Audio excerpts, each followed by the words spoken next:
Mrs. Helen lived in a small quiet house at the edge of town.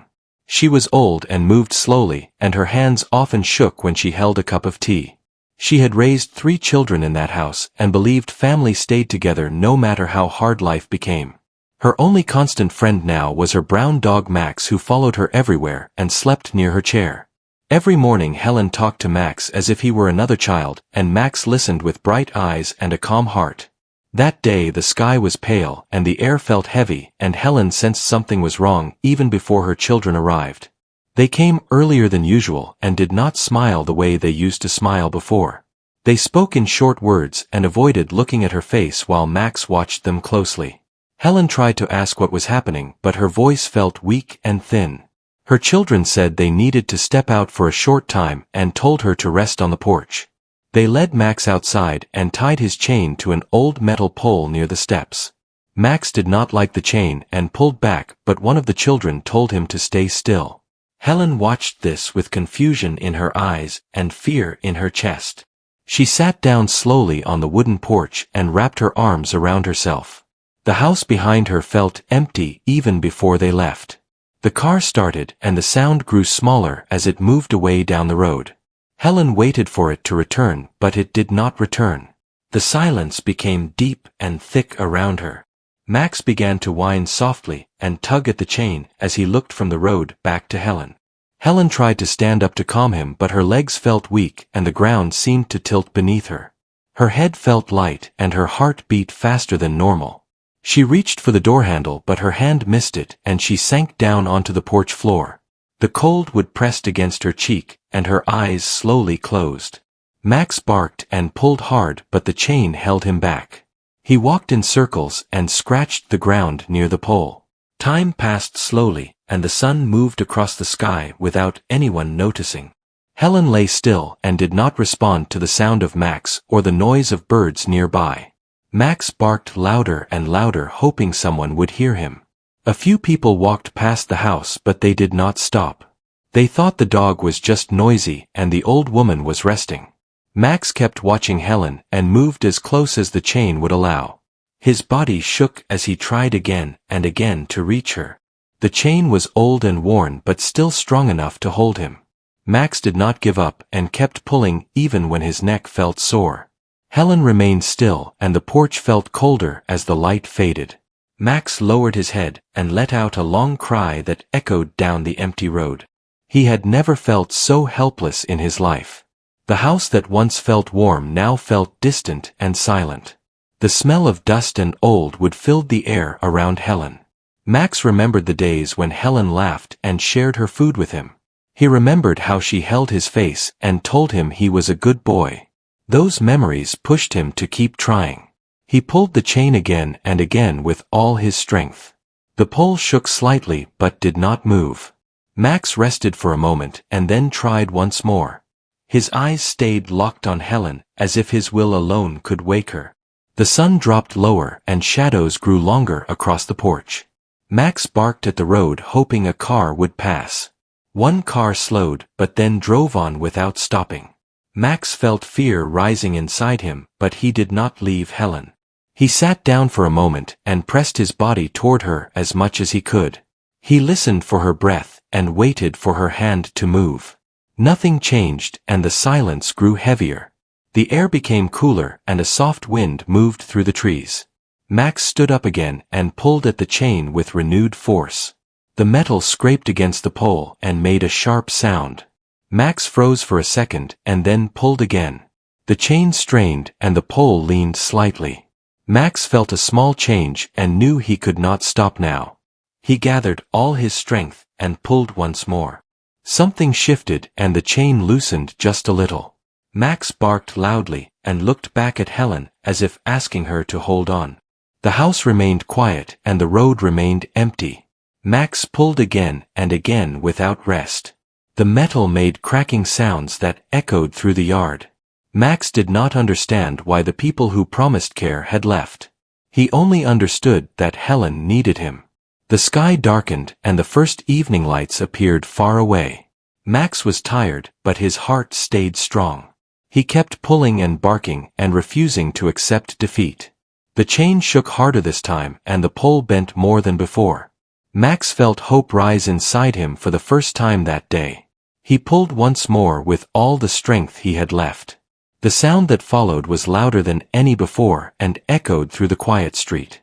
The sharp sound echoed through the yard and the chain finally broke free from the pole. Max stumbled back for a moment, then quickly stood up and rushed straight to Helen. He pushed his nose gently against her face and whined softly, hoping she would open her eyes. Helen did not move, and her breathing was slow and shallow. Max placed his head on her chest and listened carefully, as if counting every breath. Fear filled his heart, but he refused to leave her side. After a moment, he lifted his head and looked toward the road. Max understood that staying still would not save her. He barked loudly and ran toward the road, then stopped and looked back at Helen. When she did not move, he ran farther and barked again. A few cars passed by and did not slow down. Max ran after one car, barking with all his strength, but it kept going. He returned to Helen and barked again, then ran back to the road. He repeated this again and again with growing urgency. His paws hurt and his chest burned, but he did not stop. At last a small car slowed near the house. A woman named Sarah was driving home from work and noticed the dog running back and forth. She had never seen a dog behave like that before. Max stood in front of her car and barked while looking back toward the house. Sarah felt uneasy and decided to follow him. She parked the car and walked quickly behind Max. When she reached the porch, her heart dropped. She saw Helen lying still on the cold wood and rushed to her side. Sarah touched Helen's hand and felt how cold it was. She spoke her name loudly, but Helen did not respond. Sarah took out her phone and called for help right away. She wrapped her jacket around Helen and tried to keep her warm. Max sat beside them, watching every move with wide eyes. He did not bark now, and only stayed close as if guarding her. Soon help arrived, and they carefully lifted Helen onto a stretcher. Max tried to follow but was gently held back until Sarah spoke up and said the dog belonged with her. They allowed Max to ride with them, and he stayed pressed against Helen the entire way. At the hospital, doctors moved quickly and worked with focus and calm voices. Sarah waited nearby with Max sitting at her feet. Max watched the doors closely and refused to move. Time passed slowly, and every minute felt heavy. Finally a doctor came out and said Helen was alive but very weak. Sarah felt relief wash over her, and Max wagged his tail for the first time since morning. Helen was moved to a quiet room and connected to machines that helped her body rest. Max was allowed to stay near her bed, and he lay down without making a sound. Hours later, Helen slowly opened her eyes and looked around in confusion. When she saw Max, her lips trembled and tears rolled down her face. She reached out her hand, and Max stood up and pressed his head into her palm. The room felt warmer and calmer in that moment. Sarah stood quietly near the door and watched them with tears in her eyes. She could not believe the loyalty she had just witnessed. Helen whispered Max's name and closed her eyes again, feeling safe. Over the next few days, Helen slowly grew stronger. Nurses often stopped to look at Max and shared the story with others. People spoke about the dog who broke free and saved his owner. Sarah visited every day, bringing food for Max and fresh clothes for Helen. Helen learned what had happened, and her heart filled with mixed emotions. She felt pain from being left behind, but also deep gratitude for the life that stood beside her bed. She held Max close and promised him he would never be chained again. Outside the hospital window, the world continued as usual, but inside that room, a quiet bond grew stronger. Helen knew her life would not return to the way it was before. Something had changed inside her. She no longer felt invisible and no longer felt weak. Max stayed alert and calm, never leaving her side. Every sound made him lift his head and watch closely. Helen slept peacefully, knowing she was not alone. The days passed, and Helen began to walk slowly with help. Max walked beside her proudly, as if guiding her steps. Sarah continued to help and spoke to doctors and staff on Helen's behalf. A new sense of care surrounded Helen that she had not felt in years. Though her body was still fragile, her spirit felt awake again. She often looked at Max and smiled with quiet strength. The memory of the porch and the silence still haunted her, but she chose to focus on the warmth around her now. Max had not only saved her life, but reminded her of her own worth. As she sat by the window one afternoon, Helen made a quiet decision that would shape what came next. Helen stayed in the hospital for many days, and each morning she woke with Max beside her bed. The nurses smiled whenever they saw him because he never caused trouble and never left her side. Helen slowly regained her strength and learned to walk again with careful steps. Every step felt like a small victory, and Max walked close as if ready to catch her if she fell. Sarah continued to visit and helped Helen with papers and decisions. Helen trusted Sarah more than anyone else because she had stopped when others had passed by. During quiet afternoons, Helen often stared out the window and thought about her past. She remembered raising her children and working hard and sacrificing comfort so they could have better lives. She remembered nights spent worrying about their future and days filled with pride when they succeeded. These memories made her chest feel tight and heavy. One afternoon, her children finally came to the hospital. They stood near the door and spoke softly, as if afraid to step closer. Helen looked at them calmly and did not rush to speak. Max lifted his head and watched them closely. The children said they were sorry and claimed they had panicked and did not know what to do. Helen listened without anger but also without warmth. She realized something important in that moment. She realized love should not disappear when things become difficult. She thanked them for visiting but told them she needed time and space. The children seemed surprised and left quietly. After they were gone, Helen felt a strange peace. She did not cry and did not feel broken. She felt clear for the first time in years. That night Helen slept deeply with Max curled against her legs. The next morning Sarah helped Helen meet with a care advisor. They talked about safe places where Helen could live with support and dignity. Helen knew she could not return to the house that held such painful silence. She wanted a place where she could feel seen and valued. Together they chose a small care home with gardens and friendly staff. The staff welcomed Max without question and prepared a space for both of them. When Helen arrived, she was greeted with smiles and gentle voices.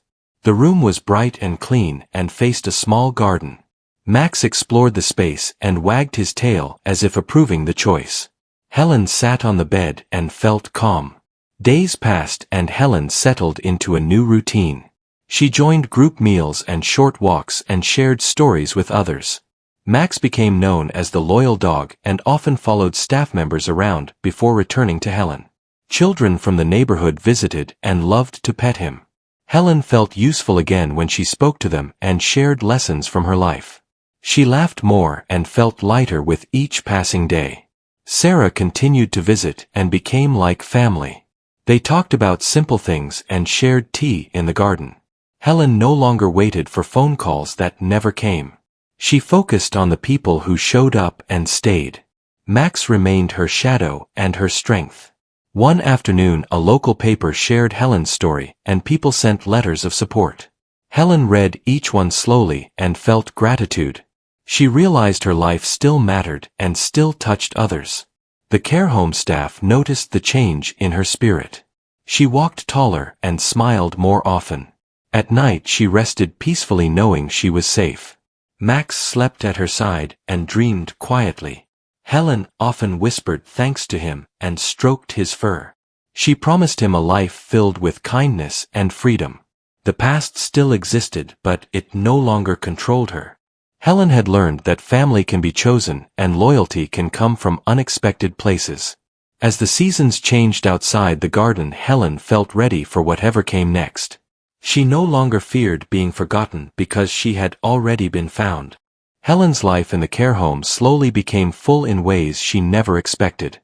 Every morning she woke to sunlight coming through the window and the soft sound of Max breathing beside her. She no longer felt fear when she opened her eyes. She felt calm and steady and ready for the day ahead. The staff greeted her by name and asked how she slept. Max followed her to breakfast and sat quietly as she ate. Other residents smiled at him and spoke to Helen with warmth. She felt included and respected. Over time, Helen began helping others in small ways. She listened to their stories and shared her own experiences. She reminded them that age did not erase value. Max became a source of comfort for everyone and often rested his head on someone's knee when they felt sad. The care home felt less like a place of waiting and more like a place of living. Sarah continued to visit and brought books and photos from the town. She and Helen laughed together and formed a bond built on trust and kindness. Helen's children did not return often, but when they did, Helen remained polite and distant. She had learned to protect her heart. She no longer needed their approval to feel whole. One afternoon, a small event was held in the garden to honor Mac's neighbors, and staff gathered and shared the story of his loyalty.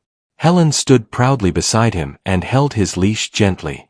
She spoke softly and thanked everyone for their kindness. She said Max had shown her what true care looked like. People applauded, and some wiped tears from their eyes. Helen felt strong and seen. As months passed, Helen's health remained stable and her spirit grew brighter. She spent afternoons gardening and evenings listening to music. Max stayed close and enjoyed every moment by her side. Helen often reflected on how close she had come to being forgotten. She did not feel anger anymore. She felt gratitude for the second chance she had been given. She believed life had guided her where she needed to be. The care home became her true home, and the people there became her true family. On quiet nights, Helen sat by the window and watched the stars. Max rested his head on her lap, and she stroked his fur slowly. She whispered stories from her past and dreams for the days ahead. She knew her life would not be long, but it would be meaningful. Helen felt peace in her heart and strength in her spirit. She had learned that love does not always come from those we expect. Sometimes it comes from the one who never leaves even when chained. Helen closed her eyes each night knowing she was safe and valued. Her journey had changed her, and she embraced it fully. In the end, Helen did not feel abandoned. She felt chosen, and that made all the difference.